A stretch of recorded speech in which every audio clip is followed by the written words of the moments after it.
Hey, so I'm trying my best to reach 1,000 subscribers by the end of the year.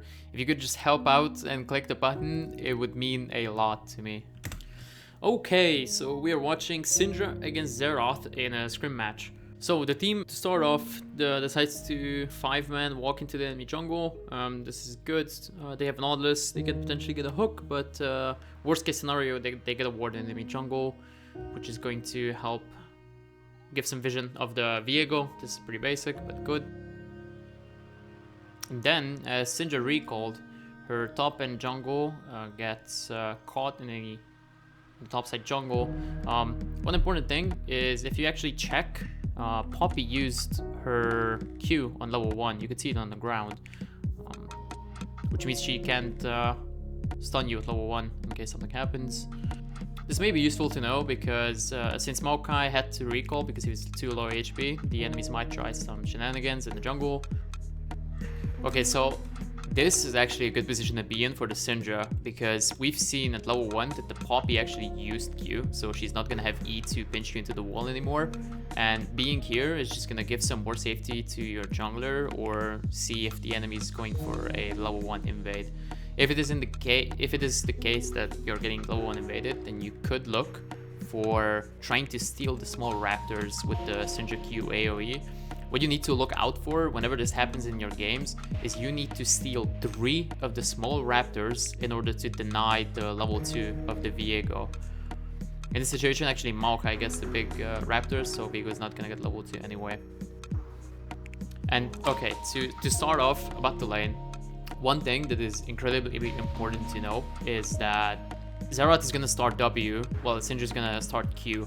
And Xerath's W cooldown is actually twice as long, it's 14 seconds, whereas Syndra's Q is only 7. And this should allow Syndra to confidently walk up basically whenever she wants and just look for trades with the ability with the much lower cooldown. So for example, right there, when you see that when the Xerath is looking to CS, there's nothing really stopping you to just walk up more. You getting hit by the W doesn't really matter since you can match his W with 2 Qs of your own. There's some impatient CSing happening. And again, since you know he doesn't have W, you should already be moving up into his face. Alright, let me just open up Epic Pen because I'm probably gonna need it. So right here, as our Q is coming up, we should already be looking for a position where we can land one, since his W cooldown, as mentioned, is going to come back only later. We should already be in his face trying to land the Q.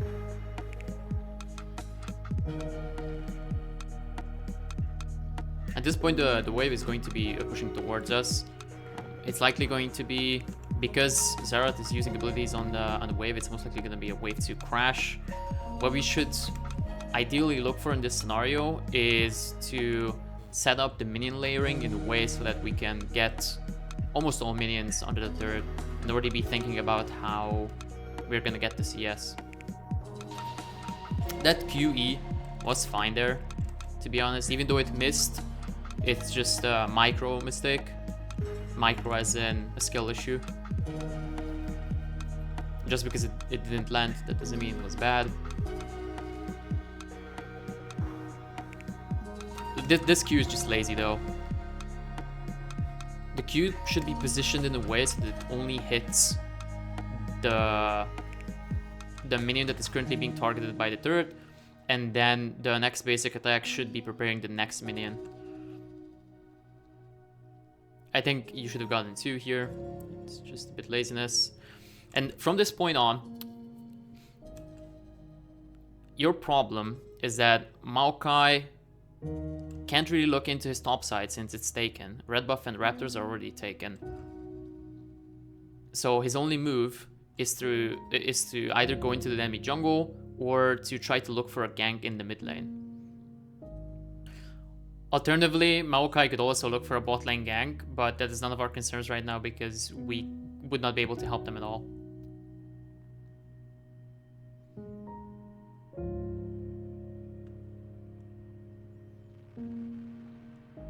And the problem with this is we are achieving a push at the exact timing that Maokai gets freed up.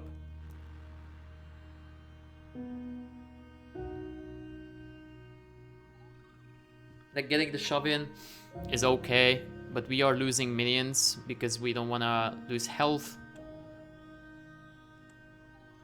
Which doesn't really make much sense, because if you get the shove in and you look for a recall, you shouldn't care about your health.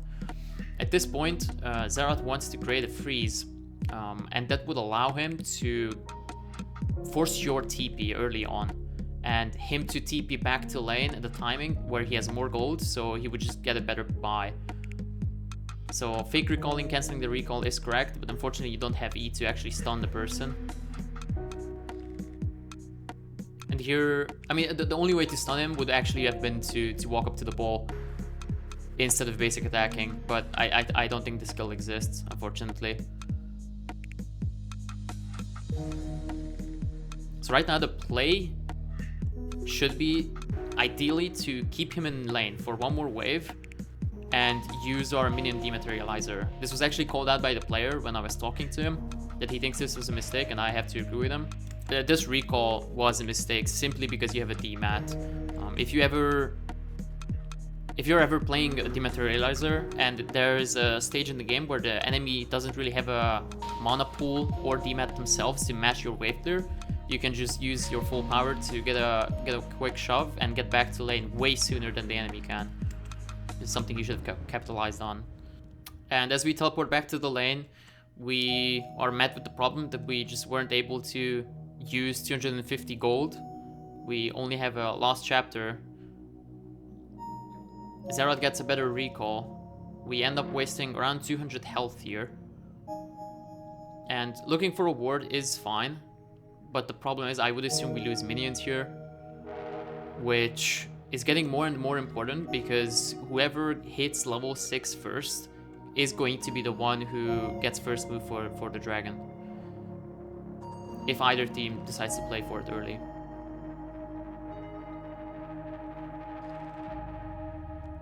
Minion EXP, like being there for the minion stats, becomes very, very important around minute 4, minute 5, because you want to be the one who gets level 6 first.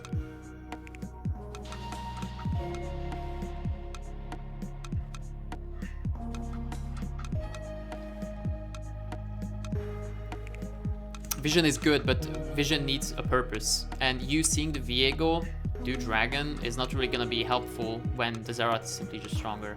On the bounce you can play to get push,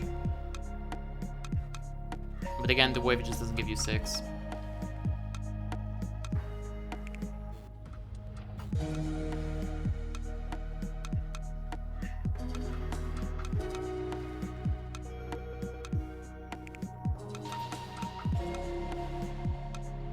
So the problem is happening that I mentioned before is that Xerath simply has better items for the dragon fight that might happen.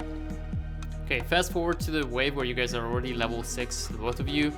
The problem with this is that you're gonna have to play with your E cooldown very cautiously. It needs to be used for every single time that Xerath tries to push the wave with his Q. That's gonna enable you to essentially get free splinters every time he tries to use Q, because it slows him down and you can retaliate with QE like this. This is very well done. From this point on, I don't think we would need to walk up for that mini. We could just use W. Our health becomes a very valuable asset against Xerath, because at some point on you can just decide to press ult and kill us without even being seen, which is, it becomes a pretty big problem from level 6 onwards in this matchup. Right, as it happened. We were the reason why this happens is because we weren't in range for Xerath to get QE stunned out of either his ultimate or his Q. We're not even really looking at it or believing the possibility that this could happen. And yeah, it can.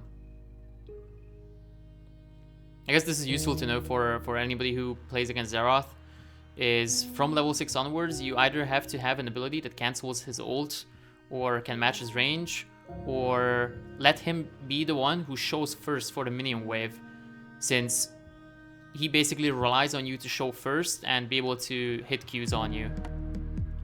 Okay, to summarize the most important or most generalizable concept that we've seen this game, First thing that I even forgot to mention is that Corrupting Potion is not really worth it anymore. Even if you're playing against a poke champion such as Xerath, these stats simply get beaten out by Dorn's items, and probably even more importantly, it's just easier to CS if you have Dorn's items. And the other thing that happened is that if you want to steal Raptors, then you need to steal 3 of the small ones, try to aim for the 3 of the small ones, or take W and just grab the big one so that Maokai can easily steal it. The other concept is if your enemy has longer cooldowns than you, or just in general, if you know that the enemy is playing off of cooldowns, then try to look and abuse them, abuse their bad positioning, which does happen very often. And if you're playing a champion who either has minion dematerializer, or you just simply have much stronger pushing power than the enemy champion, then try to look for recall timers that actually give you more benefits for when an objective fight actually happens. So if the Syndra would have just stayed here and used her DMAT, she actually would have gotten more gold to recall with and more items to buy for when the actual fight happens around the dragon. So yeah, I think that's it. Thank you for watching the video. As I mentioned, I'm trying to reach 1,000 subscribers, so if you can help with that, it would be really appreciated. And see ya.